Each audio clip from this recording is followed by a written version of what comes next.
Welcome back. This is Breakfast Daily. Today we are celebrating Eid, and we are wishing all our Muslim friends and family very well. So we're going to have a conversation, about Eid. What exactly, apart from eating meat, of course, what else do you know about Eid? So we are having this conversation. Nana Tufo will be joining us pretty soon from the Independence Square where the national prayers will be said. We've not been able to do this in quite a while thanks to COVID, but this year is different. How different is that going to be? And so there was a bit of uncertainty with whether we're celebrating the Eid yesterday, is it today, and also because of the sighting of the moon, but all these questions have been answered, and so today is the grand celebration of Eid. Now, ahead of today, my colleague Nashika Caesar has been having a conversation with the spokesperson of the chief imam. Let's hear what they spoke about. According to Islamic doctrines, the sighting of the moon is crucial to determine when to end their fasting and usher in the Eid-el-Fitr celebrations. But this year, there was confusion among the Muslim community as to when to end the 30-day fasting, since the moon had evaded them. However, the National Chief Imam Sheikh Osman Nuhu Shaributu has addressed the controversy, declaring Monday, May 2 as the last day of fasting.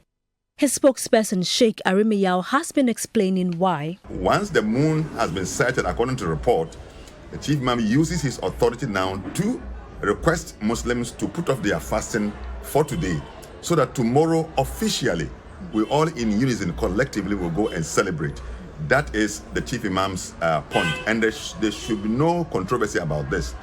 One, because you see, Islamic jurisprudence and Islamic law has certain characteristics that most people do not understand. It is flexible, it is moderate, it is dynamic, meaning that it takes into account our changing circumstance. And because Ghana is not 100% Muslim country, like Saudi Arabia, like Qatar, like Kuwait, like Iran, application of Islamic jurisprudence rulings cannot apply in Ghana as it applies in Saudi Arabia or any other predominantly Muslim country. And that is why our circumstance is different, and Islam takes into account such circumstances to allow us to apply our ruling. That is the way that Chief Imam has announced. Tomorrow, as announced to government, we will go and pray. The Chief Imam will lead us at the Independence Square for us. So just a quick clarification. Go. Is it that the moon was not sighted at all this year? In fact, we received a report yesterday that in the Upper West region, in a town called Dormu, in Wa West district of the Upper West region. Yes, and that is why, based on that, the Chief Imam says we must reckon with the fact that the moon has been sighted. On that grounds, we should put off the fast today, once the moon has been sighted. But as long as this arrangement has been made with the government, then we wait, and then tomorrow and that is allowed in Islam, and that is because Islam is flexible.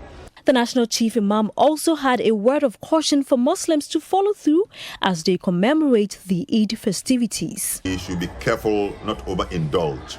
Overindulgence in celebration in itself can lead us into losing the gains that we made during the month of Ramadan, because we came out of Ramadan as refined people, as spiritually strengthened people. We came with an inspiration to lead a more refined moral lives so that we can contribute to our society. And I think that if we allow overindulgence to take away all these gains, then it means that we have engaged in fasting in futility.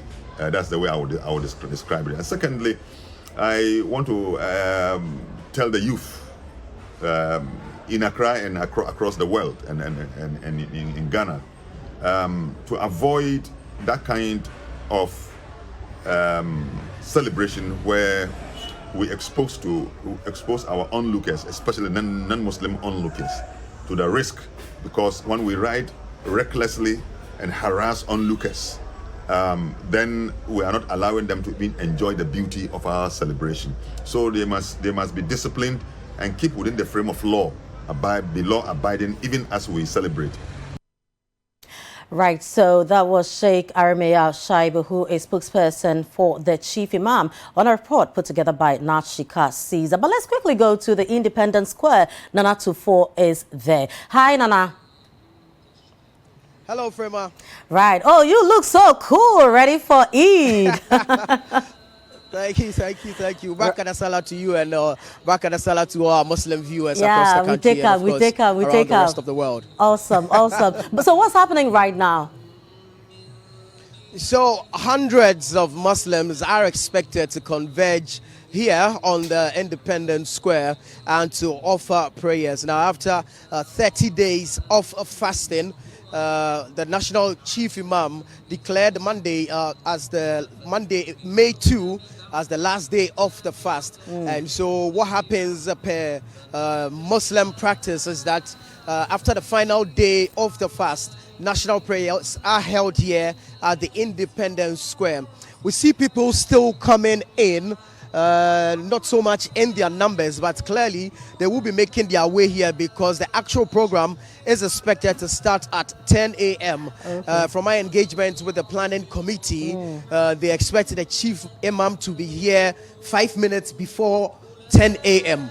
Now, once he gets here, he is expected to lead the national prayers. We know that per his age and all that, he cannot come here and sit in the sun for a long period before the program starts. So he is expected to be here 5 minutes before 10 a.m. so he can lead the national prayers. Now, if we look through the demarcations here, there's a space reserved and the tag hanging there says Vice President. And so it gives us an indication that the Vice President, His Excellency Dr. Mahamudu Bawumia, is expected to come and, of course, join the Muslims here, offer prayers after having fasted for 30 days. And so we're expecting that the Vice President will come. We have Muslim chiefs here. There's a space for the ulamas and the imams. The clerics also have their space reserved. So the Muslims are coming in their numbers. They have their mats laid out for them. Everyone knows where they're supposed to be. And then the chief imam will join 5 minutes before 10 a.m. and he will lead them through the national prayers. So basically that is the atmosphere here. Now you also get the sense that not having been able to hold national prayers due to the COVID, the Muslims here are pretty much excited to be able to come together and offer prayers together as a people. And so there's some level of excitement amongst the Muslims who have gathered here this morning. Awesome. Now, when I look at the gathering, you know, I see people in amazing outfits. Describe some of the costumes you are seeing there as well.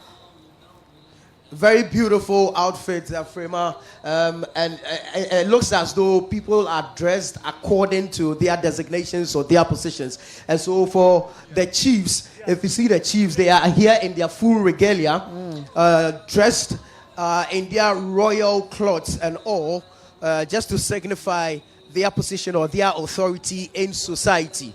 And so as you can see in your shot, these are some of the chiefs, Muslim chiefs who are here, dressed fully in their regalia to signify their authority. Now, if you look through, there are smokes, but the smokes also do vary based on where you're sitting or what position you hold. You have a level of smoke you wear, and so there are a number of differences between how people are dressed, but generally it's very colorful, it's very beautiful, because it looks as though, if for want of a better explanation, this Eid is to Muslims as Christmas is to Christians. No, I like what I'm seeing, you know, kente and all, beautiful. But who are the gentlemen coming in? Exactly. Right, so all these are chiefs, but these are Muslim chiefs here in Accra. Muslim chiefs that sit on stools here in Accra. And so you can see them dressed to represent where they're from. Okay, so we earlier saw Gadangbe Muslim chiefs, so I want to believe that there are other chiefs representing different areas as well. But now, if you can talk to some of them, can we find out, you know, how they feel, especially not being able to do this in about 2 years and coming for this gathering today, what it means to them, how they feel? A member of the planning committee, the Eid planning committee here. We're going to engage him briefly. He's quite a busy man, actually, going up and down, making sure that people are seated where they have been designated to sit. It's quite a busy man, but we'll catch him briefly and have a few words with him with Right. respect to the planning and, of course, the fact that they've not been able to celebrate together due to COVID-19. Thank you very much for joining us. You're all live on CTTV. This is Breakfast Daily. Thank you. Good morning. Good morning. Now, thank you. Let's find out.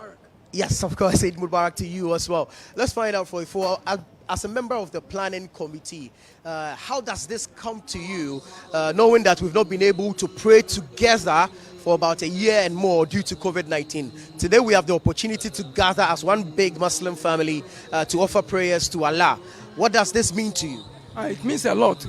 We are so grateful to the Almighty Allah for taking away the majority of the COVID from us.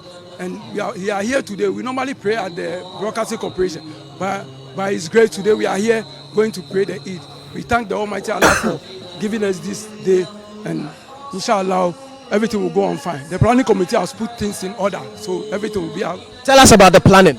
And the planning entails hiring of canopies, bringing mats, days, contacting the presidency and all top Muslims. Yes, and the chief imam too. Chief imam is the one who made the planning committee. He's in charge of everything. So we are working for the national chief imam.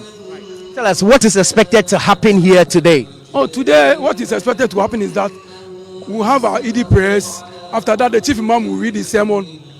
Yes, and then maybe the vice or the president or the representative from the presidency will also give his speech. That is what is going to happen today. Now, if you look around, we see people of different backgrounds gathered here for being able to come together to pray as one big Muslim family. Really, what is the significance of the Eid prayers after having fasted for 30 days? Our Eid prayers brings us together. Islam means peace, and this government, so Islam means peace. Is there any difference from the prayers that will be offered here from what you have been offering in your various mosques all this while? We have our daily prayers, and apart from our daily prayers, we have our Friday Jummah, and this is one of the big festivals. This Eid-el-Fitr, and we have Eid-el-Adha later in about 3 months. Yes. So after the national prayers, everyone is expected to leave the Independence Square. But really, tell us really what characterizes the celebration after the prayers. After the prayers, we do procession. When you are coming to Eid, the route that you come by, when you are going back, you don't go through the same route. Change your route back home. And after that, we go and... What's the significance of this, changing the route? Changing the route. During the Rasulullah time, there were not many. So they changed the route for people to know that they have a large gathering. But now we are many, so people will see us all over. Yes. After this procession, what happens? After the procession, then we are finished. Then we continue our daily lives. And that, I think, inshallah, the Almighty Allah will bless everyone, accept our Ramadan and our du'as and our iftar and everything. We thank Allah for today. All right, Chief, thank you so very much. We know you're a busy man, and so we won't hold you for much longer. Thank you very much. So you did hear him there giving us the significance of the day and, of course, what is expected to happen. As I mentioned earlier, he has also confirmed it. The National Chief Imam is expected here just before 10 a.m. We understand that the prayers will be said, and then the Chief Imam will deliver a sermon. We have some of the chiefs here. Let me attempt to speak to them. They are seated here, beautifully dressed in their cloth, all ready for the national prayers. Barka Salah. Thank you very much. You're looking beautiful in your cloth. Yeah, because it's the end of the year, so we have to dress nice and come out and celebrate, Yeah, that's why we are here. What's the significance of the national Eid prayers to you? What is the significance to you? Oh, wow. As we have finished our Ramadan, we have to, this is the traditional way. We have to come out, to show to people how you done the Ramadan, and now you have end. So we are giving thanks and praise to the Almighty God who has created us. That's why we are here to show it to both Ghanaians that we the Muslims, we are happy that we have completed our Ramadan. Yeah. Thank you very much. Let me try and speak to Chief as well. Thank you very much for joining us. Having fasted for 30 days and coming together once again to pray, what does this mean to you, knowing that because of COVID we were unable to gather like this last year? First of all, my name is Nigamu Pukwase. I'm the Gadagwe Muslim chief of Pukwase. We are so happy that Allah subhanahu wa ta'ala has cleared the corona, and now we are meeting as at now. So we are very grateful to Allah. We thank the government, we thank all Ghanaians, all we Muslims. We are so much happy that we are at the end of the day, Allah has brought us back to our daddy, the chief imam of Ghana. We are so happy.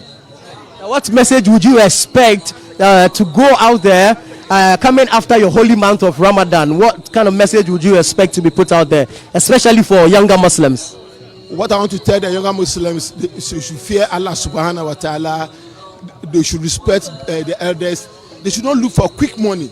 Now you see that this fraud and scam now is almost with we Muslims. If you see anybody, you mention Muslims. So I'm praying to them. Wealth is being given by God. When you sweat, gradually wealth will come. God is called Ya Razak. He gives wealth. They should extra patience. Not shortcut, quick money. No, they should relax. Allah will bring the money to them naturally. Thank you very much, Niwa. Most grateful. So as you can see in your shot, I mean, the chiefs are beautiful, dressed, sitting in front. And then, of course, we have other Muslims sitting behind them. Now, the place is split into two because per Muslim practice, the women and the men do not pray together. So the men are always in front. Now, there's a big enough space at the back, also demarcated for the women. And so the Muslim women are behind the men, where they will be also offering their prayers. We're going to go under the canopies and attempt speaking to some more of the worshippers here. But clearly from your shot, you can see the security arrangements here. The police are here in their numbers to ensure that there's safety to ward off any unforeseen circumstances. So really, the place is ready and the worshippers are here. They are gathered to offer their national prayers, as is expected of them every year after the holy month of Ramadan. Nana,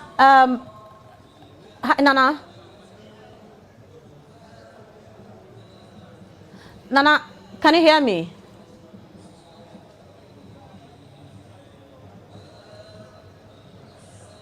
Right, so you see in your shot, people just waiting, you know, the gathering is getting fuller. So we have amazing and shots there, you know. Oh, okay, so Nana has even taken off his shoes. You dare not take your shoes, you know, onto the mat. So he is just observing protocol and doing what is expected of him. So you can see there that Nana has taken off his shoes. You know that you can't take your shoes to the mosque or the prayer grounds. And that is exactly what he is observing. So you can tell that people are coming in their numbers. Now I see that this particular meeting is going to be a different one because of where we are coming from. You know, this has not been held in quite a while.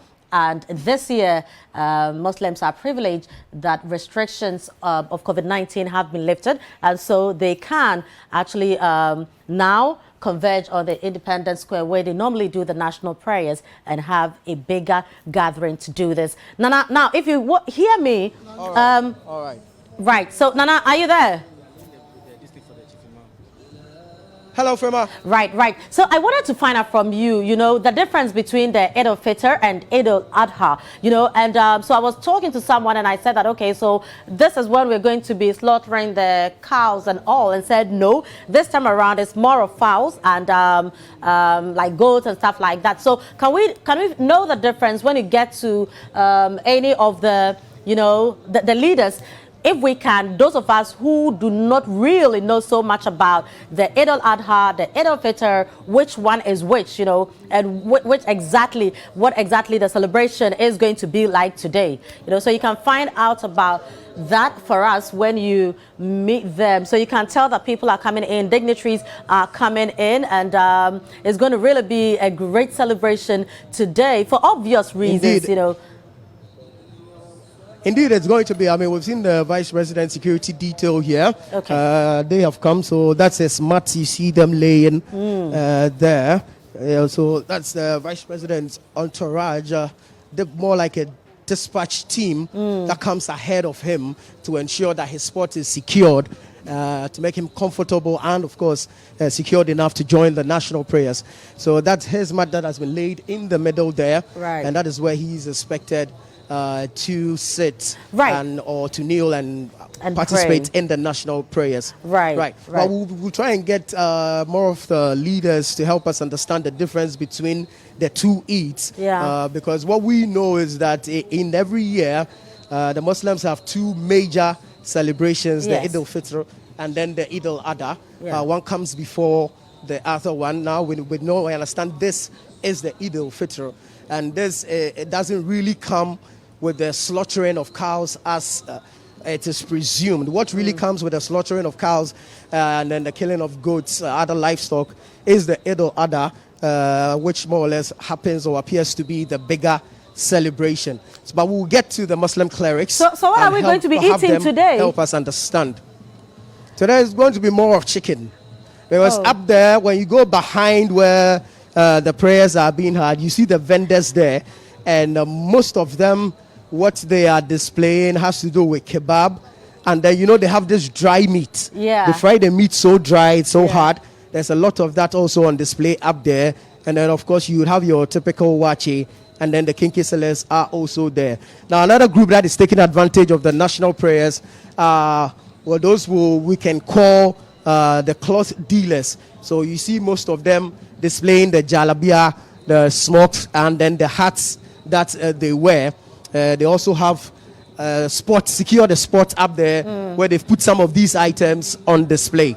Right. Now, quickly before you go, you mentioned the presence of security men at the Independence Square. Now, what is the demeanor, of people coming in with such celebration? You realize that people are very excited, and so they turn out to be hyper. People come in with motorbikes and stuff. Don't forget that Sheikh Arame Al-Shaibu, spokesperson of Chief Imam, has sounded a caution to persons who would come in, with some kind of hooliganism and indiscipline. Have you seen anything like that? What is the general demeanor? What is the environment like? Well, generally the place looks calm, except for those who are in a joyous mood. And of course, but for once, you do not see any motorbikes at all around this area. It is as though the message has gone down. The youth have understood the need for peace and to avoid any reckless motor riding during the period, because it is clear the number of lives that are lost around this time, the accidents that are recorded around this time. And now it looks that the message really has gone down, and so most of them are really being careful with how they go about the celebration. Remember that it is a celebration, and so you wouldn't want to overindulge. That would lead to any crashes or any unforeseen circumstances after the celebration. Right, thank you very much, Nanas. I'll see you in the studio. But when you come in, please buy me a jalabia. I like a red one. I'll get you one, my dear. Thank you very much. Right, so this is Breakfast Daily. Today we're going all out for Eid-el-Fitr. So let's take a break. When we come back, we'll continue the conversation. You're welcome back. This is Breakfast Daily. So we just saw what is going on at the Independence Square, where the national prayers will be said for Eid-el-Fitr. Let's now go to Ashanti region. Hafiz Tijani is our correspondent, and he is super excited, and I can share in his joy. He is a Muslim. Hi, Hafiz. Hi, Frames. How are you? I'm well. Eid Mubarak. Thank you very much. I have to eat you today, Hafiz. Don't worry, wifey will do a special one for you. I trust you, I trust you. So where exactly are you and what is going on? Well, I'm at the Kumasi Central Mosque, and Muslims are converging here from across the Ashanti region to observe the prayer. This is an activity to climax the 30 days long or a month-long fast here in the Kumasi community and other Muslim communities within the Ashanti region and across the country. Now, Hafiz, just a quick one. So we celebrate Eid-el-Fitr, we celebrate Eid-el-Adha. You know, so for those of us who do not really know which one is which, can you tell us the difference between the two? Okay, so Eid-el-Fitr is done to climax the end of the Ramadan, to give thanks to the Almighty God for bringing Muslims from the first day of the month of Ramadan to the 29th or 30th day of that month, so that they can give thanks to God and then pray to God to forgive their sins, to endorse the fasting and prayer they have done within that period. And Eid-el-Adha is done to sacrifice to God, to reflect what Prophet Abraham did when he was given a command by God to sacrifice his only son Ishmael, but later God gave him a ram to replace Ishmael, so he was able to slaughter that ram. So within that period in Eid-el-Adha, Muslims buy ram, they buy cattle to slaughter to observe the sacrifice. Oh, I see. I thought we were going to be eating the meat, you know, the, the beef and the shavon today. But this is not it. Well, there's meat in Eid-el-Fitr too, because people buy chicken and all that. So no, we didn't want you go to the Kumasi Central Market and other vantage positions or locations within the Central Business District to find people selling chicken, people going to the poultry farms to get their chicken and all that. And people cook, share, and then give to the needy in the society too. Right. And when is Eid-el-Adha? Well, Eid-el-Adha will be 3 months from now. Okay. That will be according to the Islamic calendar. All right, so we are monitoring that as well. But tell us, you know, how people are coming in. What is the crowd like? How is security like? So in the background here, the camera can just pan to some of the chiefs who are coming with their subjects, and also there's a heavy security here. Some of the roads have been blocked, and you have the police officers stationed at vantage locations. The regional minister, the Ashanti regional minister, is expected here later to grace the occasion. The municipal chief executive for Asokore Mampong is also expected here. There is also a representative of the Asante Hene. There is also the Peace Council officials who are coming here and other dignitaries. So the security is beefed up. Before today, the Council of Zongo Chiefs had issued a warning saying that after the Eid-el-Fitr prayer, there's usually a procession of chiefs from the Zongo communities. So they are cautioning people who usually take advantage of some of these activities to misbehave, to desist from that, or else they are going to hand them over to the security agency. So there's been a deployment of BNI, officers from BNI, from National Security, from the military, and also the police to patrol within the Zongo communities where these activities will be going on, so that they can avert any possible clash or any possible happenings within these communities. But I'll be speaking to one person who will be giving us a lot about Ramadan, the significance of Ramadan, what Muslims have to do even after Ramadan, what they are expected of after Ramadan. He's joined me right now to speak to. He's called Ustaz Burhanuddin Baba Al-Wais. He's the Assistant Secretary of the Ashanti Regional Council of Ulama and Imams. You are welcome to City TV, sir. Thank you. Ramadan is over. Today is Eid-el-Fitr. Tell us about the significance of Ramadan in the Islamic religion. Alhamdulillah wa salatu wa salam ala Rasulullah Sayyidina Muhammadin wa ala alihi wa tayyibin at-tahirin. As you ask to maybe sum it up, I would say that Ramadan is very significant, especially the fasting in the month of Ramadan is so significant. I won't say in Muslim life, in a human life. in the sense that fasting cleans the soul of every mankind, and also maybe and also purify the hearts of human. How do one maybe differentiate between soul and heart?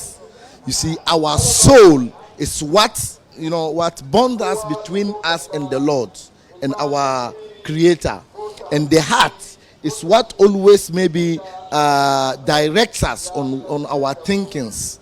When you are whether you think good or bad, your heart also contribute in your thoughts, in your daily activity, and in your in your attitude. On this, your attitude must be changed. Your attitude must be changed, as well as your soul. Your soul is needed so that it has a rapport, it has a bondage between Allah and yourself. In that sense, Allah has established this fasting to every Muslim. For us it is incumbent on every Muslim to fast. It has been maybe prescribed or subscribed to the prophets before Muhammad sallallahu alaihi wasallam, so as to add more iman or add more piety and faith in every Muslim. That is why this fasting is prescribed to every Muslim. And when you are fasting, you will see that you yourself will abstain from doing many bad things. Because you are trying to clean your soul, you are trying to cleanse your soul, and then to also purify your heart. You will see that your activities will not even go closer to doing wrong. You abstain from, you abstain automatically, spiritually, from doing good. It helps you to abstain. So for this month long, when you are used to the abstinence of getting to the wrongdoing, you will see that it will be part of you. That brings me to my next question. What is expected of every Muslim? Now you've gone through the 29 days or 30 days of fasting. You are abstained from doing bad things. You are introduced to doing good things. What is expected of a Muslim even after Ramadan? Every Muslim is expected to be totally changed before his Creator, before the Almighty Allah, in the sense that having passed through a month-long fasting, as I said earlier, it has to maybe change you. You have to also show out that yes, you are really changed. You are now born again, because you've been maybe committing some other wrongdoings and some other shortfallings in your life. Now that you've passed through a month-long fasting, you have to maybe submit yourself to Allah, and then show Allah that yes, really, Allah, I have submitted myself to you. I am totally changed. If you've been, you've been doing anything that is not Islamically, you have to totally come to do everything that Islam designed for your life. If you are, let's say for instance, if one is stealing or one is maybe making adultery, he has to totally change it. Anything that goes temporary to the norms of every society, I think every society, you have to desist from that. You have to show that you are physically and you are absolutely changed in your Ramadan. The fasting has changed your life. Your attitude must be a positive attitude, and your attitude must be 100% positive before your Creator and the society as well. And today we are praying. Today is Eid-el-Fitr. What should Muslims do to climax this activity very successfully? Alhamdulillah, the fasting has just ended, let's say yesterday or 2 days before. The climax of the month-long fasting is this Eid that we are celebrating today. That is Eid-el-Fitr. Every Muslim must, first and foremost, bath. He has to bath. Everybody has to also maybe wear a new, if you have it, a new cloth. If you don't have a new one, you have to find a very neat and clean cloth to wear to come out to the congregational prayer. This is the congregation where we are all converging to submit ourselves to Allah, to show Allah that we really appreciate what He has done, the abundance of mercy that He has bestowed on us. We have to thank Him. We have to also maybe show appreciation to Allah for passing through the month-long fasting. And then we have to also promise Allah. This prayer, this Eid prayer is a promise that we are promising Allah that we will not go back to wrongdoing.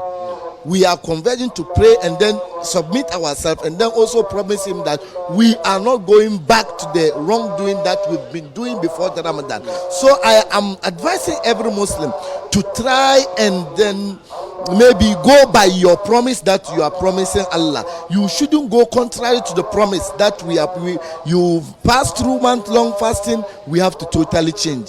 You shouldn't go back to doing anything wrong, to go in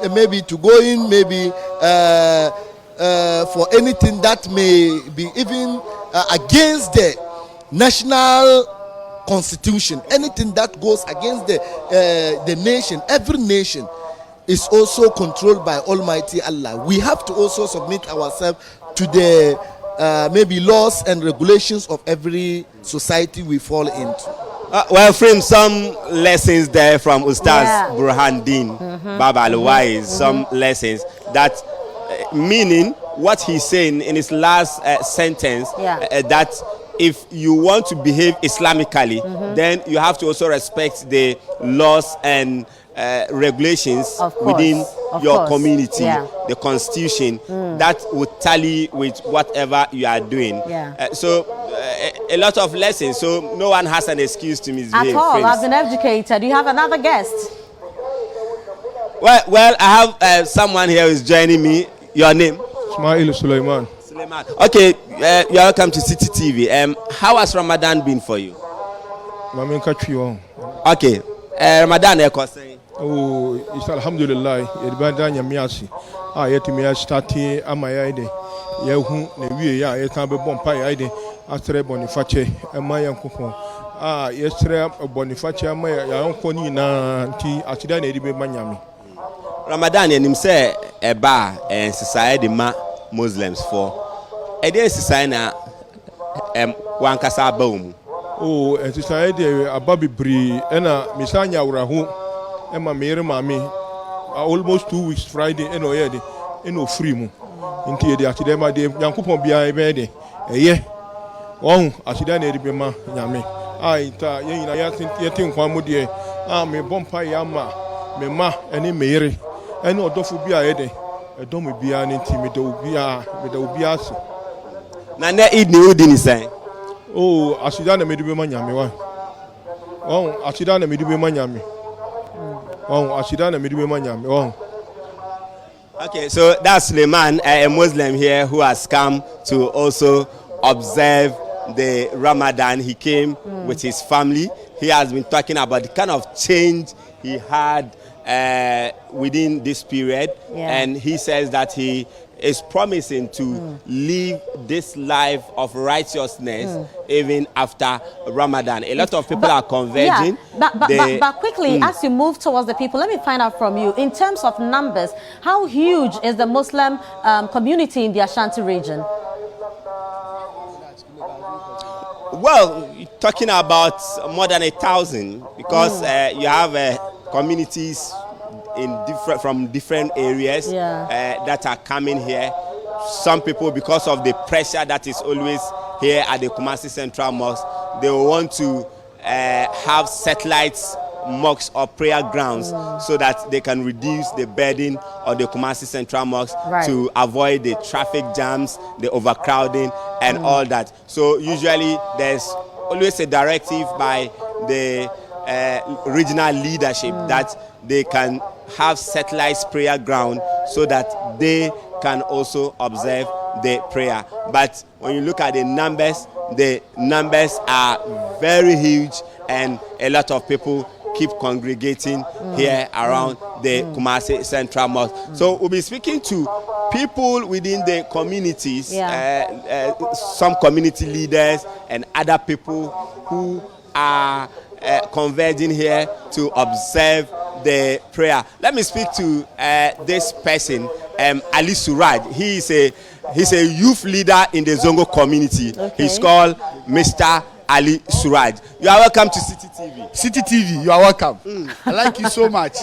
Well, you've been doing well, especially when it's come to community engagement and issues concerning Islam and Muslim community and the Zongo community. I always see you there. So before I will say anything, let me use this platform to thank City TV. You can do that for advertising. I am thanking City TV for the Zongo community. On behalf of the Zongo community, thank you, City. We are so grateful. How has Ramadan been for you? Very excellent. Very excellent. Since I was born, I've never experienced an excellent Ramadan like this one. Because this Ramadan, you know, every year it teaches you a lesson. It changes your mood, your thinking, your atmosphere, your relationship, your interaction with people, your community. So this year it's not so difficult like last year when the pandemic came. I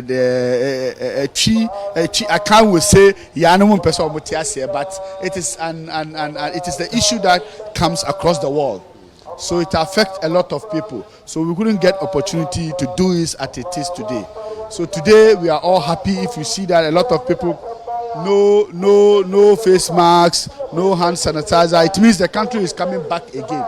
All these thanks goes to the government. When you say government, it said everybody. So it's easy.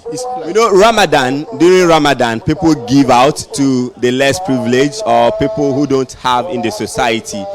I know you have been able to give some things to people. Now that Ramadan is over, we still have people who are less endowed within our communities. How should we take care of them?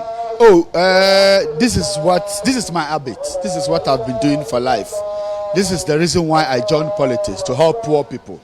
You know, when you have a vision, you must go for the vision. It's determination. As I speak to you right now, we have a poor people that we must help them. It is our mandate for us to help them. It's not our money, it's their money. Because who created them is God. Who created me is God. Who made them poor is God. Who make me rich is God. So don't forget, it is the same God that will decide what to do to your life. He can make you rich and make you poor. He can leave you where you are or change your status. So that is why I always think that tomorrow will come. 2 years ago, we came here with Honorable Ali Dusedu as an MCE. Today, we came with Kankam as an MCE. So it tells you that life is not permanent. It changes anytime.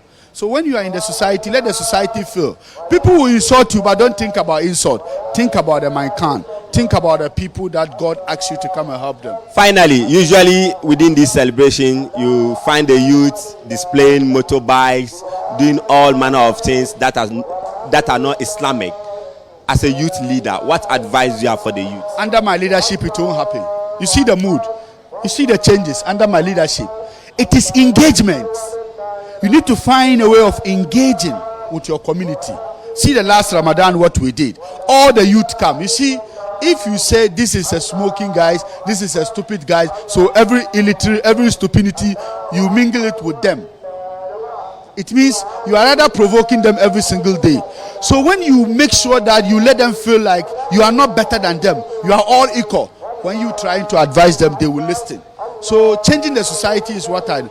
Under my leadership as a leader of the youth community in Ashanti region and Hadimi Zango of Kumasi, I will use my political influence to change the face of Zongo community, which you saw it today. Isn't it different from the experience a way years back ago? The youth has understand that there is a leader that is ready to communicate with them. That is why we are using this opportunity to pray for the God to give His Excellency Dr. Mahmoud Bawumia a chance for him to be the next president. So we can do. Okay, Ali Suraj is swaying into politics. So we'll be speaking to some other people here to tell us about their feelings. So in the background there, the camera can just pan through, and the chiefs are coming in with their subjects. So we have chiefs from different communities, the Dagomba community, the Mozi chiefs, the Hausa chiefs, and other prominent chiefs within the Zongo communities that are coming in here with their subjects. And you can see the culture that is being displayed here as they even walk in here to display or to be part of this celebration and pray. So we have the Mosi community led by their chief and other subjects who are coming in here to pray. So the chiefs have their stance, the sheikhs also have their stance, and we have the regional minister, the Ashanti regional minister, and the municipal chief executive for the Ashanti, the Asokore-Mampong municipality, who are also here to grace the occasion. We have a host of other dignitaries who are coming in here. Yes, Frames. Do we have a lot of Muslims in the Ashanti region? Yes, we have a lot of Muslims. So even in communities like the Asokore-Mampong municipality is predominantly a Muslim community. Okay. When you go to areas like Tafo, you have a lot of Muslims there. You go to areas like Abrim, you have a lot of Muslims there too. You go to Oforikrom, you have a lot of Muslims. So the numbers keep increasing. Right now, I can see that you are wearing your vest, you know, over your outfit. How are you going to be celebrating the festival today?